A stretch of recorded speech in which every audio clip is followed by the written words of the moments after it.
IAS की तैयारी करने वालों के दिल से निकालते हैं फेलियर का डर। एक बार जोरदार तालियां हो जाएं फॉर विकास दिव्यकीर्ति सर। भाई विकास सर की तबीयत थोड़ी सी खराब है, खांसी काफी ज्यादा है मुंबई में आकर। तो sir thank you so much, उसके बावजूद भी हमारे साथ यहां पर बने रहने के लिए, आइडियाज ऑफ इंडिया में आने के लिए। Most welcome. Vikas sir, life में ना प्रेशर बहुत है, मेरे ऊपर भी प्रेशर है। मेरे ऊपर प्रेशर इस बात का है सर कि जितने व्यूज आपके वीडियोस पर आते हैं कम से कम उतना ही ट्रेंडिंग ये सेशन भी बने। तो सर लेकिन आप आईएएस एस्पिरेंट्स को पढ़ाते हैं, वो कितना बड़ा प्रेशर है? क्योंकि बच्चों का भविष्य तो आपके हाथ में है ही, पर वो आईएएस के हैं तो देश का भविष्य भी इनके हाथ में है। वो कितना बड़ा प्रेशर है? मतलब मेरा ख्याल ये है कि खुद को इतना सीरियस लेना नहीं चाहिए।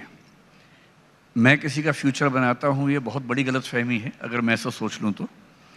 मैं तो पढ़ाता हूँ, उनमें से जिन बच्चों में मेहनत करने का जज्बा हो, इंटेलिजेंस का ठीक लेवल हो, मेहनत करते हैं, थोड़ा किस्मत का मामला भी होता है तो वो आईएएस बन जाते हैं। लेकिन ये गलतफहमी मुझे एकदम नहीं है कि मैं देश का भविष्य बना रहा हूँ या मैं बच्चों को आईएएस बनाता हूँ। वो खुद बनते हैं, मैं तो सिर्फ इनेबलिंग तरीके से कुछ हेल्प उनकी करता हूँ, इतना ही है बस। और प्रेशर तो है ही, आप जो भी काम करते हैं आप पर प्रेशर है कि व्यूज़ अच्छे आएँ, मुझ पर प्रेशर है कि बच्चे जिस उम्मीद से मेरे पास आए हैं उन्हें वो ज़रूर मिल जाए, तो वो हम हैंडल करते हैं, डेफिनेटली कर लेते हैं। विकास सर, इस प्रेशर में पेरेंट्स का कितना प्रेशर है? क्योंकि लोग बच्चों पर प्रेशर की बात करते हैं, मैंने आपके ऊपर प्रेशर की बात कर ली। क्या आपको लगता है कि ये जो आईएएस की जो कोचिंग होती है उसमें कम से कम एक दिन, शायद लास्ट डे हो, पेरेंट्स की भी कोचिंग होनी चाहिए कि भाई इतने प्रेशर को कैसे हैंडल करना है, कम से कम रिजल्ट के बाद कैसे हैंडल करना है? मेरे ख्याल से पेरेंट्स की कोचिंग तो उसी दिन होनी चाहिए जब वो पेरेंट्स बनते हैं, और हमारे देश में बच्चों की कोचिंग से ज़्यादा ज़रूरी है पेरेंट्स की कोचिंग करना। मैं भी एक पेरेंट हूँ और मैं भी इस बात को समझता हूँ। एक अजीब सा भय बच्चों के मन में रहता है। उनको, मैंने कई बच्चों को देखा, एक जिक्र करूँगा आज एक एग्जाम्पल का भी। जैसे मैं हल्का जिक्र करता हूँ फिर वापस आता हूँ। मुझसे कई लोगों ने पूछा कि इतने विद्यार्थियों को पढ़ाने के बाद ज़िंदगी में सबसे ज़्यादा अच्छा अनुभव कौन सा रहा। मुझे एक एग्जाम्पल याद आता है, आज से करीब 15-17 साल पहले का। एक लड़की मुझसे मिलने आई जिसकी उम्र रही होगी करीब 21-22 साल उस समय, और उसने रोते हुए मुझसे एक बात कही कि मैं गांव में थी, कस्बे में, गांव में कहीं, और वहाँ मेरे साथ रेप हुआ। और जिस तरह से उसने डिस्क्राइब किया बहुत ही घबराने वाली बात थी। तो मैंने कहा फिर आपने पुलिस कंप्लेंट तो की होगी, पेरेंट्स से बात की होगी। उसने कहा मैं दुनिया में ये बात किसी से भी डिस्कस कर सकती हूँ, आपसे कर सकती हूँ, अपने पेरेंट्स को नहीं बोल सकती। क्योंकि जब मैं छोटी थी कुछ रिश्तेदारों ने ऐसी हरकतें की थी और मैंने जब अपनी माँ को बोला तो मेरी माँ ने मुझे डांट के भगा दिया। और उस लड़की के मन में एक ही सपना था, बोले मुझे नौकरी नहीं चाहिए, मैं जिंदगी जी लूंगी, मेरा मन करता है कि मैं पुलिस बनूं और कम से कम अपने इलाके में किसी और बच्ची के साथ ये ना होने दूं। और मेरी ज़िंदगी का सबसे सेटिस्फाइंग समय वो था जब 3-4 साल की मेहनत के बाद वो लड़की आईपीएस बनी। अभी वो आईपीएस है। अब क्योंकि ये एग्जाम्पल मेरी तबीयत थोड़ी ख़राब है, थोड़ा बियर करना पड़ेगा आपको। अब ये एग्जाम्पल क्योंकि बहुत पर्सनल है तो मैं नाम तो रिवील नहीं कर सकता हूँ, लेकिन मुझे खुशी है कि उसने अपना वायदा निभाया और वो जहाँ है बहुत सारी बच्चियों की हेल्प कर पा रही है। तो मुझे चिंता इस बात से होती है, अगर कोई अपने पेरेंट्स से ये बात भी नहीं कर पा रहा कि मेरे साथ ऐसा हुआ, तो सीखने की ज़रूरत इस बच्चे को है या पेरेंट्स को है। और मेरे ख्याल से हमारे देश में कोटा में जो सुसाइड्स इतने सारे होते हैं, दिल्ली में तो क्योंकि बच्चे बड़ी उम्र के होते हैं, समझदार हो जाते हैं, लेकिन कोटा में तो बहुत छोटे बच्चे होते हैं। और यदि बच्चे सुसाइड करते हैं तो मैं साफ साफ कह रहा हूँ, एक बहुत प्रसिद्ध कविता है, उसकी एक लाइन है, दिखाई दे या ना दे पर शामिल ज़रूर होता है, हर खुदकुशी में दरअसल हत्यारा शामिल होता है। खुदकुशी खुदकुशी नहीं होती, हत्या होती है। अंतर सिर्फ इतना है कि वो एक आदमी ने मर्डर नहीं किया, समाज ने मिलकर किया है। और जब समाज मर्डर करता है तो वो खुदकुशी उसका नाम है। और समाज एजेंट बनाता है पेरेंट्स को, और पेरेंट्स गलत नहीं होते हैं, पेरेंट्स पे अपना प्रेशर बहुत ज़्यादा है सोसाइटी का। मैं ये नहीं कह रहा कि पेरेंट्स को टांग दीजिए, पेरेंट्स पर भी बहुत प्रेशर है, लेकिन पेरेंट्स को समझना पड़ेगा कि अगर समाज के प्रेशर को उन्होंने बढ़ा के या उतना का उतना बच्चे पर डाल दिया तो फिर पेरेंट होने का मतलब क्या हुआ। तो पेरेंट्स को तो ढाल होना चाहिए अपने बच्चों के लिए, ना कि और प्रेशर क्रिएट करने वाला मैकेनिज्म होना चाहिए। तो उनकी ट्रेनिंग ज़रूरी है। सर थोड़ा सा आपके टीचिंग स्टाइल की बात करते हैं। विकास सर, मैंने सुना है कि आप इंग्लिश में भी कोचिंग लेते हैं, पर उसमें आप 40% हिंदी बोलते हैं। ये क्या बात है? मतलब इंग्लिश बोलना इतना ज़रूरी, इंग्लिश में पढ़ाना इतना ज़रूरी, अगर हिंदी फिर भी बोलनी पड़ रही है तो? या कोई और कहानी है इसकी? नहीं, इसकी दूसरी कहानी है। मतलब हमें अंग्रेजी बोलने में दिक्कत नहीं है, हम 3 घंटे की क्लास इंग्लिश में लेते हैं, ऐसी कोई दिक्कत मुझे नहीं है। प्रॉब्लम ये है कि जो बच्चे आईएएस के लिए पढ़ने आते हैं हमसे, उनमें से 90% वो हैं इंग्लिश मीडियम में, जो इंग्लिश मीडियम के बच्चे हैं। इंग्लिश उनके लिए लिखने का मीडियम है, समझने का नहीं है। और कम से कम जोक्स का तो एकदम नहीं है, हंसी मजाक का तो एकदम नहीं है। So when I took the first class in English medium, I continued in English for almost 3 hours, and then one of the students asked me, "Sir, you are speaking in English." मैंने कहा, "That's what I'm supposed to. This is an English medium class." तो बच्चों ने मुझे कहा, "नहीं sir, English medium का मतलब हम जो समझते हैं, आप लिखवा इंग्लिश में दीजिए, टर्म्स इंग्लिश की यूज कीजिए, पर बोलिए हिंदी, क्योंकि हमें समझ हिंदी में आता है। And this is good. We are using English as a cognitive language, language of learning. Why should we use English as the mother tongue? Why should we use English as the language of jokes and humor? हम अपने तरीके से use करेंगे भाषा को। पर sir, English speaking वालों का कोई एज है क्या हिंदी बोलने वालों के ऊपर? जरूरी नहीं है। इज्जत तो उन्हें ज्यादा मिलती है। हाँ, ये है हमारे समाज में, यदि कोई इंग्लिश बोले तो लोग मान लेते हैं कि ये बहुत ही समझदार व्यक्ति है, चाहे वो कितनी भी खराब बात बोल रहा हो। और हिंदी वाले को एक प्रेशर होता है ये साबित करने का कि नहीं, मैं अच्छी बात बोल सकता हूँ। मैं आपको एग्जांपल देके समझाता हूँ। हम आईएएस के इंटरव्यूज जब लेते हैं, मॉक इंटरव्यूज, अगर किसी बच्चे की बैकग्राउंड में लिखा हो कि उसने इंग्लिश ऑनर्स किया, मास्टर्स इन इंग्लिश किया, हम प्रिज्यूम करते हैं कि बहुत समझदार बच्चा होगा। कई बार गलत भी साबित हो जाता है। और अगर कोई बच्चा संस्कृत से या उर्दू से या अरेबिक से पढ़ के आया हो, हमारी प्रिजम्पशन होती है कि उस बच्चे के पास बहुत कम चीज़ें होंगी, विजडम कम होगी। गलत प्रिजम्पशन है। उस बच्चे को कम से कम 10 मिनट तो ये साबित करने में लगते हैं कि नहीं, मैं भी समझदार हूँ, और उसके बाद फिर वो अपने आप को साबित करता है। ये सोशल प्रॉब्लम है। हमारी सोसाइटी इंग्लिश को ओवर वैल्यू करती है, जबकि भाषा क्या है? आप जिस समाज में रहते हैं वहाँ की भाषा बोलते हैं। It's as simple as that. England का बच्चा गधे से गधा बच्चा भी इंग्लिश बोलता है, लेकिन बात तो गधेपनी की करता है उसके बाद भी।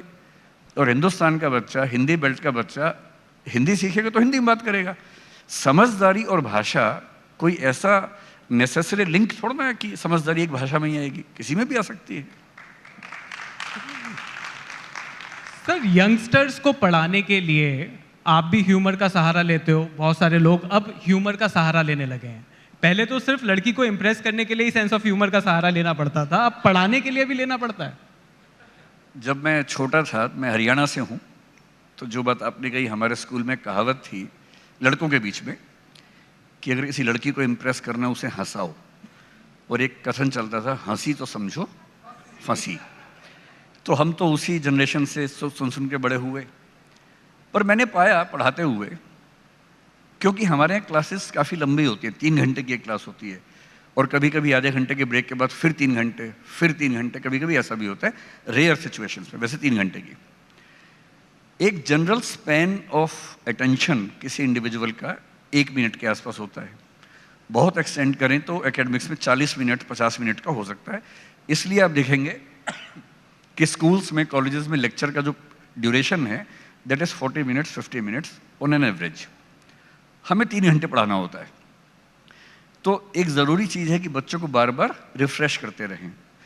रिफ्रेश का बटन तो है नहीं कंप्यूटर की तरह से, अपने दबाए और रिफ्रेश हो गए।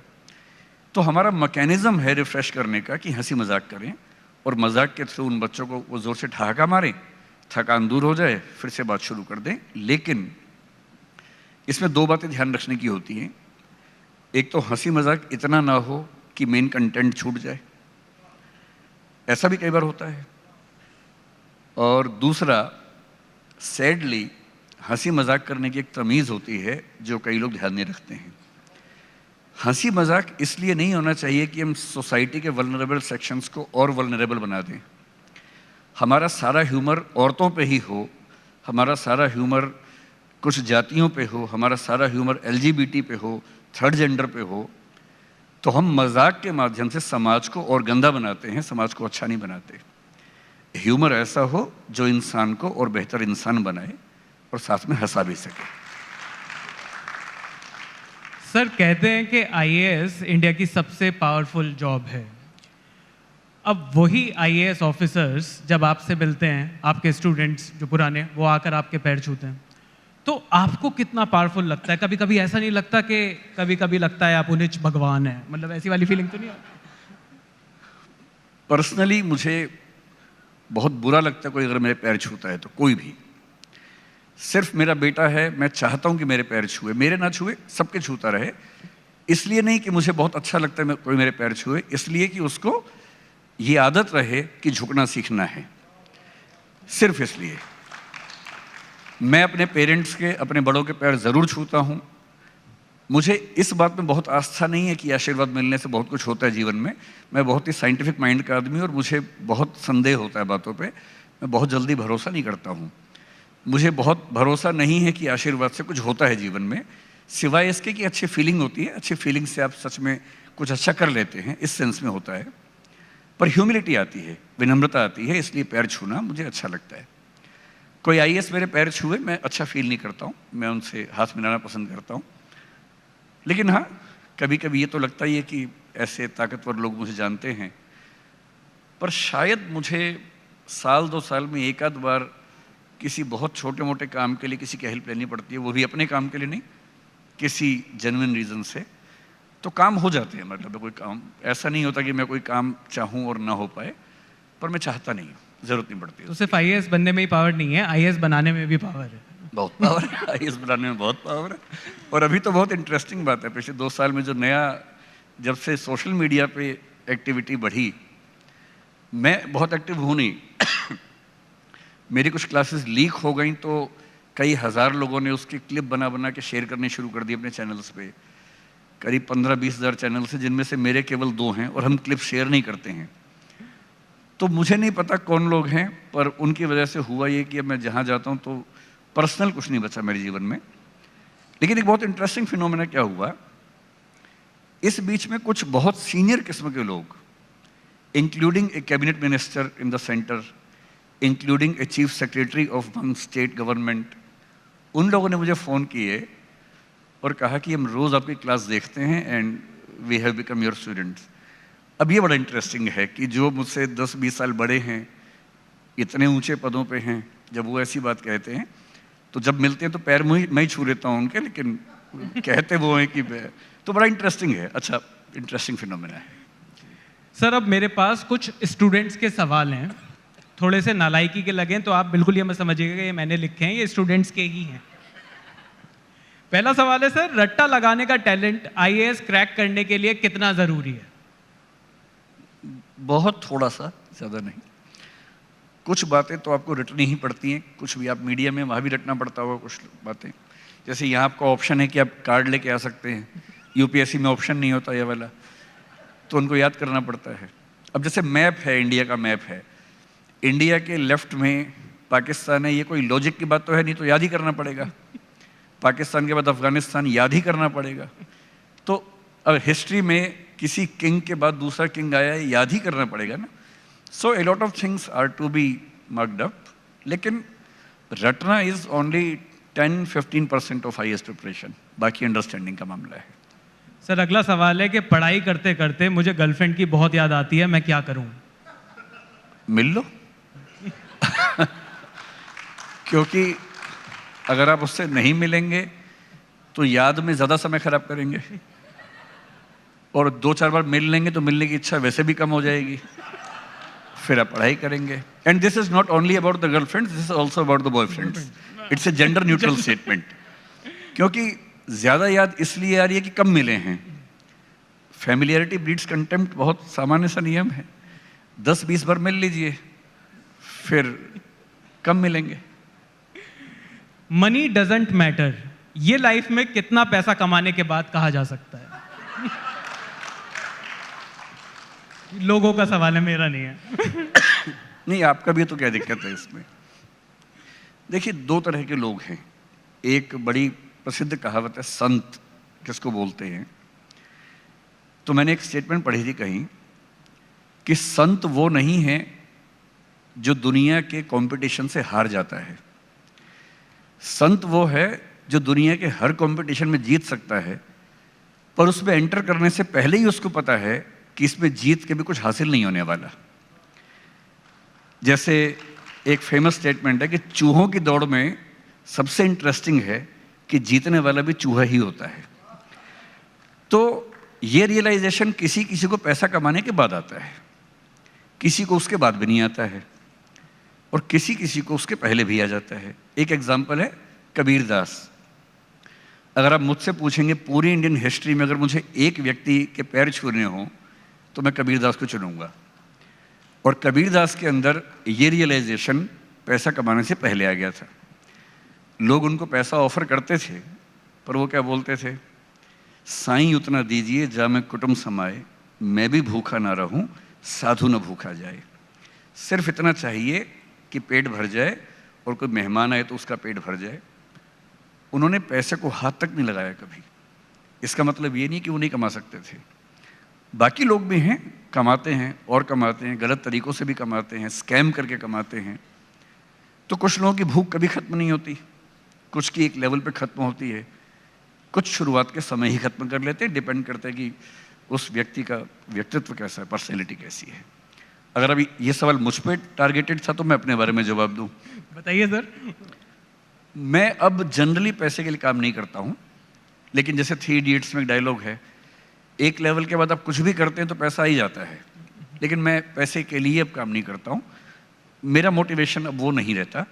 मेरा मोटिवेशन कुछ अलग किस्म का है जिसमें पैसा बड़ा फैक्टर नहीं है। But yes, I am a successful person, तो मेरे पास कोई कमी नहीं है। मैं अपने परिवार का भरण पोषण जीवन भर कर सकता हूँ, कोई चिंता की बात नहीं है। इसलिए मैं कह पा रहा हूँ ये बात। और इससे पहले कहना बेवकूफ़ी भी है। जब तक आप इतना न कमा लें कि आप खुद का पेट भर सकें, परिवार को सम्मान की ज़िंदगी दिलवा सकें, उसके पहले ये कहना कि पैसा नहीं चाहिए एक बेवकूफ़ी भी है। या तो संत हो जाइए, और यदि सांसारिक जीवन जी रहे हैं तो ठीक से निभाइए उसको। फिर सर कई बार ना रिश्तेदार ऐसे ही पूछ लेते हैं कि कितनी सैलरी है, तो इसका क्या जवाब देना होता है? अगर इतनी है कि उनको डरा सकते हैं तो बता दीजिए। अगर इतनी नहीं है तो बताइए कि वो पैकेज है और इतना तो हर महीने मिलता है, बाकी बोनस वगैरह अलग से मिलता है। घुमा फिरा के बोल दीजिए। और नहीं तो थोड़ा दबाव बनाना ही है, थोड़ा बढ़ा के बोल दीजिए, कौन चेक कर रहा है। क्योंकि वो इसलिए पूछ रहे हैं कि वो आपसे कंपेयर करना चाह रहे हैं, और जो इतना कंपेयर करता है उसको थोड़ा सा दुख देना लाजमी है। थोड़ा सा बढ़ा के बोल दीजिए, इतना लाजमी है। एक क्वेश्चन है सर कि ओवर कॉन्फिडेंस और अंडर कॉन्फिडेंस में क्या ज्यादा खतरनाक है? अगर आप किसी पावरफुल पोजीशन पे हैं तो ओवर कॉन्फिडेंस ज़्यादा खतरनाक है। क्योंकि अगर पाकिस्तान का पीएम ओवर कॉन्फिडेंस में बम फेंक दे भारत पे, तो फिर पूरे पाकिस्तान के लिए घातक हो जाएगा। लेकिन यदि आप नॉर्मल लेवल पे हैं तो अंडर कॉन्फिडेंस ठीक है। हाँ, उस केस में अंडर कॉन्फिडेंस ज़्यादा घातक है। पावरफुल पोजीशन पे हैं तो ओवर कॉन्फिडेंस ज़्यादा घातक हो जाएगा। सर इसमें मेरा लास्ट क्वेश्चन है, ये जो बच्चों ने जो क्वेश्चन पूछे थे कि 3 गलतियां जो स्टूडेंट लाइफ में नहीं करनी चाहिए, मेरा भी फेवरेट क्वेश्चन है। पहली गलती, अपना प्रश्न किसी और का बता के नहीं पूछना चाहिए।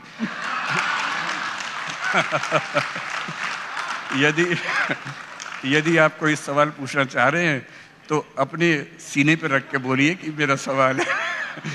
यानी कि छिप के बंदूक क्यों चलानी है, खुल के चलाइए। ऐसा क्या है? मेरा ख्याल है कि बच्चों को ये समझना चाहिए कि वो इंसान हैं, रोबोट नहीं है, मशीन नहीं है। इतना पढ़ना है, रात दिन पढ़ना है, वो सब नाटक करने की ज़रूरत नहीं है। ज़िंदगी इतनी मुश्किल है नहीं जितनी हम बना देते हैं।